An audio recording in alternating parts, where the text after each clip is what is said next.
उपमुख्यमंत्रीपदासह राष्ट्रीय अध्यक्षा सुनेत्रा पवारच राहाव्यात अशी पवार कुटुंबियांची इच्छा। विलिनीकरण आणि अजितदादांच्या मनात काय होतं यावर 9 तारखेला बोलणार, रोहित पवारांकडून स्पष्ट। अजित पवारांच्या विमानात काय झालं आणि कसं घडलं हे 9 तारखेनंतर सविस्तर सांगेल। बैठकीनंतर रोहित पवारांचं सूचक विधान, तर रोहित पवार हे विमानातली कोणती माहिती उघड करणार याकडे आता लक्ष। अजितदादांच्या निधनानंतर शरद पवार आणि दादांच्या कुटुंबियांच्या भेटीगाठी वाढल्या। विद्याप्रतिष्ठानमध्ये अजितदादांचं स्मारक तयार करण्यासंदर्भात बैठक, तर दोन्ही राष्ट्रवादीच्या विलिनीकरणासंदर्भात सुद्धा चर्चा झाल्याची सूत्रांची माहिती।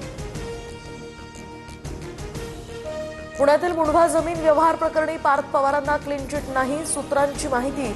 खारगे समितीचा अहवाल अद्याप तयार नाही, 8 दिवसात अहवाल येईल, बावनकुळेंची माहिती। चंद्रपूर महानगरपालिकेचा तिढा आता सुटला, काँग्रेसचाच महापौर होणार।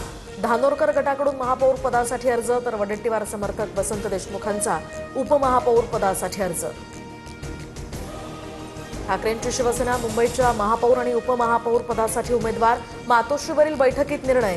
निवडणूक बिनविरोध होऊ नये यासाठी प्रयत्न, काँग्रेसच्या भूमिकेकडे आता लक्ष।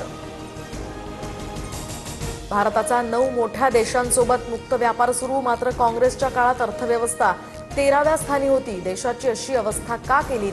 घोषणाबाजी करून थकलेल्यांना कधी ना कधी याचं उत्तर द्यावं लागेल, पंतप्रधानांची काँग्रेसवर टीका। फक्त प्रश्नांची इतकी भीती, मोदीजी सत्याला इतके घाबरले की असत्याचा आसरा घेतला। राहुल गांधींकडून एक्सवर पोस्ट करत पंतप्रधान मोदींना प्रत्युत्तर। मेघालयमधील कोळसा खाणीत भीषण स्फोट, 16 कामगारांचा यामध्ये दुर्दैवी मृत्यू, तर ताशखाई परिसरातील घटना। खाणीत वायू गळती किंवा तांत्रिक त्रुटींमुळे स्फोट झाल्याचा प्राथमिक अंदाज। महिला प्रीमियर लीगमध्ये रॉयल चॅलेंजर्स बंगळुरूचा दणदणीत विजय, दिल्लीला पराभूत करत आरसीबीनं दुसरं जेतेपद पटकावलं। आरसीबीनं 6 गडी राखून विजय मिळवला।